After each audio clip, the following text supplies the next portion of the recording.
अगला चैप्टर है सिंधु घाटी सभ्यता। रेडियोकार्बन 14 जैसी नवीन विश्लेषण पद्धति के द्वारा सिंधु सभ्यता की सर्वमान्य 2400 ईसा पूर्व से 1700 ईसा पूर्व मानी जाती है। सिंधु सभ्यता की खोज राय बहादुर दयाराम साहनी ने की थी। सिंधु सभ्यता को प्राक ऐतिहासिक अथवा कांस्य युग में रखा जाता है। इस सभ्यता के मुख्य निवासी द्रविड़ एवं भूमध्य सागरीय थे।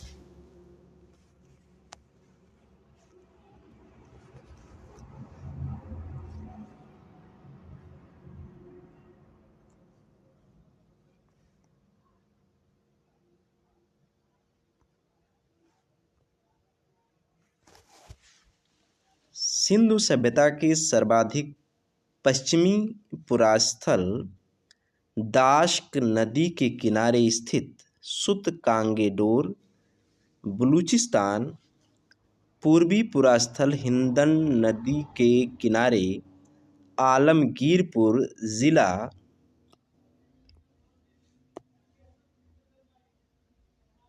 मेरठ उत्तर प्रदेश तथा उत्तरी पुरास्थल चिनाब नदी के तट पर अखनूर के निकट मांदा जम्मू कश्मीर में तथा दक्षिणी पुरास्थल गोदावरी नदी के तट पर दाइमाबाद जिला अहमदनगर महाराष्ट्र में है। सिंधु सभ्यता या सैंधव सभ्यता नगरीय सभ्यता थी। तो ये प्रश्न हो सकता है कि सिंधु सभ्यता कैसी सभ्यता थी, तो हमारा जवाब ये होना चाहिए कि सिंधु सभ्यता एक नगरीय सभ्यता थी। सैंधव सभ्यता से प्राप्त परिपक्व अवस्था वाले स्थलों में केवल 6 को ही बड़े नगर की संज्ञा दी गई है। ये हैं मोहनजोदड़ो, हड़प्पा, गढ़वारीवाला, धौलावीरा, राखीगढ़ी एवं कालीबंगन। स्वतंत्रता प्राप्ति पश्चात हड़प्पा संस्कृति के सर्वाधिक स्थल गुजरात में खोजे गए। तो ये प्रश्न भी हो सकता है कि हड़प्पा काल के सर्वाधिक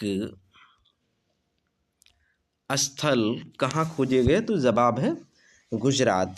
लोथल एवं सुत-कांगेडोर सिंधु सभ्यता का बंदरगाह था। तो बंदरगाह लोथल और सुत-कोटदा में था। जुते हुए खेत और नक्काशीदार ईंटों के प्रयोग का साक्ष्य कालीबंगा से प्राप्त हुआ है। मोहनजोदड़ो से प्राप्त अन्नागार संभवतः सैंधव सभ्यता की सबसे बड़ी इमारत थी।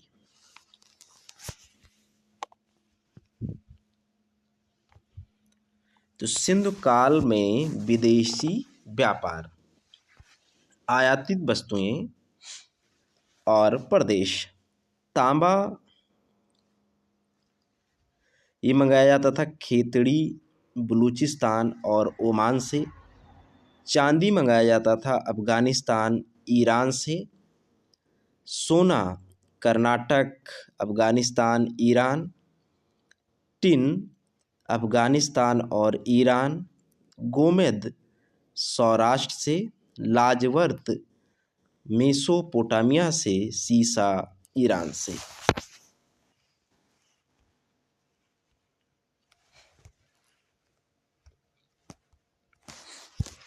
मोहनजोदड़ो से प्राप्त बृहद स्नानागार एक प्रमुख स्मारक है, जिसके मध्य स्नान कुंड 11.6 मीटर लंबा, 7.01 मीटर चौड़ा एवं 2.43 मीटर गहरा है। अग्निकुंड लोथल एवं कालीबंगा से प्राप्त हुआ है। मोहनजोदड़ो से प्राप्त एक सील पर 3 मुख वाले देवता पशुपतिनाथ की मूर्ति मिली है। उनके चारों ओर हाथी, गैंडा, चीता एवं भैंसा विराजमान है। मोहनजोदड़ो से नर्तकी की एक कांस्य मूर्ति मिली है। तो पूछा जा सकता है कि कांस्य मूर्ति कहाँ से मिली है, तो वह मोहनजोदड़ो में। यूपीएससी ने 2025 में ये प्रश्न पूछा है। हड़प्पा की मोहरों से सबसे अधिक एक श्रृंगी पशु का अंकन मिलता है। मनके बनाने के कारखाने लोथल एवं चनहुदड़ो में मिले हैं। सिंधु सभ्यता की लिपि भाव चित्रात्मक है। ये लिपि दाएं से बाईं ओर लिखी जाती थी। जब अभिलेख एक से अधिक पंक्तियों का होता था तो पहली पंक्ति दाईं से बाईं ओर और दूसरी बाईं से दाईं ओर लिखी जाती थी। सिंधु सभ्यता के लोगों ने नगरों तथा घरों के विन्यास के लिए ग्रिड पद्धति अपनाई।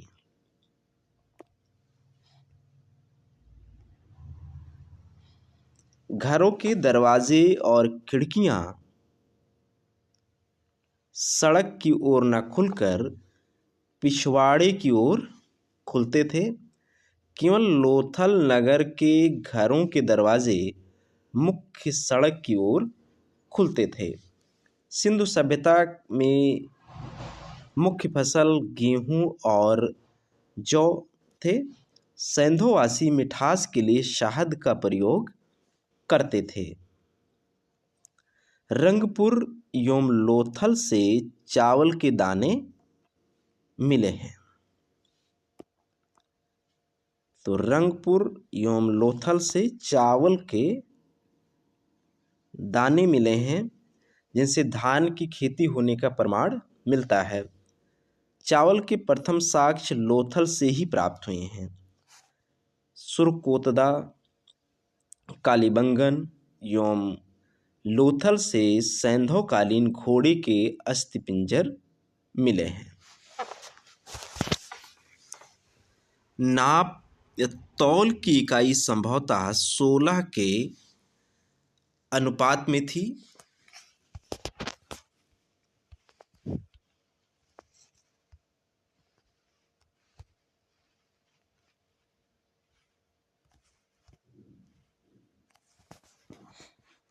सैंधव सभ्यता के लोग यातायात के लिए 2 पहियों एवं 4 पहियों वाली बैलगाड़ी या भैंसा गाड़ी का उपयोग करते थे।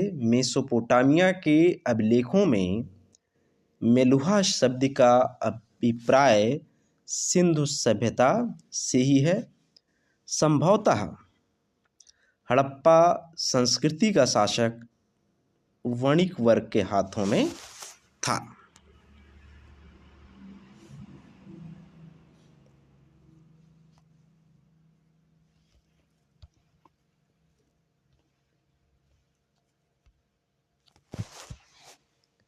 पिग्गट ने हड़प्पा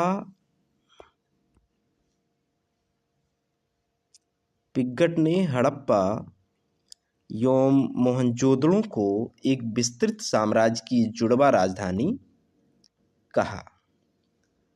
तो पिग्गट ने हड़प्पा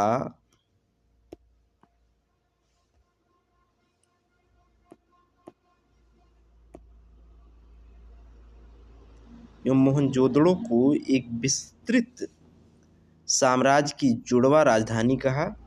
सिंधु सभ्यता के लोग धरती को उर्वरता की देवी मानकर उसकी पूजा करते थे। वृक्ष पूजा एवं शिव पूजा के प्रचलन के साक्ष्य भी सिंधु सभ्यता से मिलते हैं। स्वास्तिक चिन्ह संभवतः हड़प्पा सभ्यता की देन है। इस चिन्ह से सूर्योपासना का अनुमान लगाया जाता है।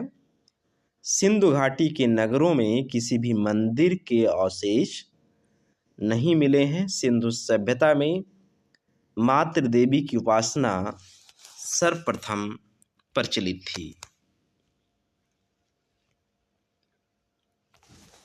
पशुओं में कुबड़ वाला सांड इस सभ्यता के लोगों के लिए विशेष पूजनीय था।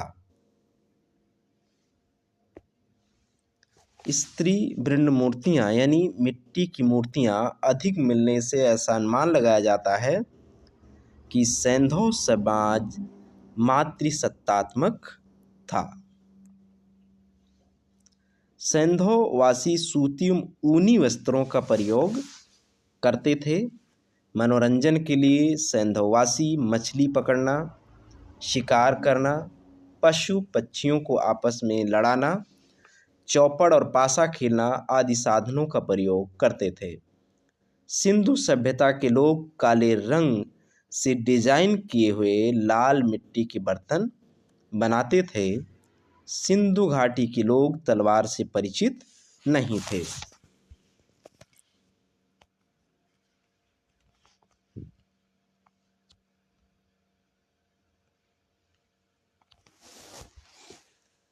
कालीबंगा एकमात्र हड़प्पाकालीन स्थल था जिसका निचला शहर सामान्य लोगों के रहने हेतु भी किले से घिरा हुआ था। कालीबंगन का अर्थ काली चूड़ियाँ। यहाँ से पूर्व हड़प्पा स्तर के जोते जाने की ओर अग्नि पूजा की प्रथा के प्रमाण मिलते हैं। पर्दा प्रथा एवं वेश्यावृत्ति सैंधव सभ्यता में प्रचलित थी। शवों को जलाने एवं गाड़ने यानी दोनों प्रथाएं प्रचलित थीं। हड़प्पा में शवों को दफनाने जबकि मोहनजोदड़ो में जलाने की प्रथा विद्यमान थी। लोथल एवं कालीबंगा में युग्म समाधियां मिली हैं। सैंधव सभ्यता के विनाश का संभवतः सबसे प्रभावी कारण बाढ़ था। आग में पकी हुई मिट्टी को टेराकोटा कहा जाता है।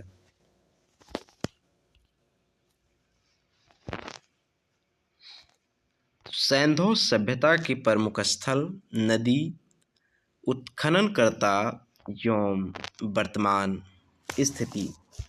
हड़प्पा रावी की नदी के तट पर है। इसके जो उत्खननकर्ता हैं वे हैं दयाराम साहनी एवं माधव स्वरूप वत्स। इन्होंने 1921 में इसका उत्खनन किया। ये पाकिस्तान का मोंटगोमरी जिले में स्थित है। मोहनजोदड़ो सिंधु नदी के तट पर है।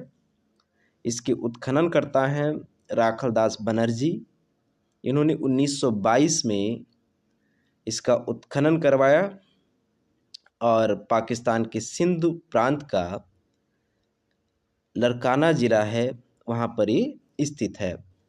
चनहुदड़ो सिंधु नदी के तट पर है। गोपाल मजुमदार जी ने 1931 में इसका उत्खनन करवाया। इस सिंध प्रांत की पाकिस्तान में अवस्थित है। कालीबंगन घग्गर नदी के तट पर है। इसके उत्खननकर्ता हैं बीबी लाल एवं बीके थापर जी। इन्होंने 1953 में इसका उत्खनन करवाया और राजस्थान का हनुमानगढ़ जिला है वहाँ पर ये अवस्थित है। कोट दीजी इस सिंधु नदी के तट पर है। इसके उत्खनन करता है फजल अहमद। 1953 में इन्होंने इसका उत्खनन करवाया। इस सिंधु प्रांत के खैरपुर नामक स्थान पर अवस्थित है। रंगपुर ये मादर नदी के तट पर अवस्थित है। इसके उत्खनन करता है रंगनाथ राव जी। इन्होंने 1953-54 में इसका उत्खनन करवाया। यह गुजरात के काठियावाड़ जिले में अवस्थित है। रोपड़ सतलज नदी के तट पर है। इसके उत्खनन करता है यज्ञदत्त शर्मा जी। इन्होंने 1953-56 के बीच इसका उत्खनन करवाया। ये पंजाब के रोपड़ जिले में अवस्थित है। लोथल भोगवा नदी के तट पर है और रंगनाथ राव जी ने इसका 1955 एवं 1962 में उत्खनन करवाया और ये गुजरात के अहमदाबाद जिले में अवस्थित है। आलमगीरपुर ये हिंडन नदी के तट पर है। यज्ञदत्त शर्मा जी ने इसका उत्खनन करवाया 1958 में। ये उत्तर प्रदेश के मेरठ जिले में अवस्थित है। सुत कांगेडोर ये दाश्क नदी के तट पर है। ऑरेंज स्टाइल जॉर्ज डेल्स ने 1927 एवं 1962 में इसकी खोज करवाई और पाकिस्तान के मकरान में समुद्र तट के किनारे ये अवस्थित है। बनमाली ये रंगोई नदी के तट पर है। रविंद्र सिंह बिष्ट ने इसका उत्खनन करवाया 1974 में और ये हरियाणा के हिसार जिले में अवस्थित है। अंतिम है धौलावीरा, तो इसके उत्खनन करता है रविंद्र सिंह बिष्ट जी। इन्होंने 1990-91 में इसका उत्खनन करवाया। ये गुजरात के कच्छ जिले में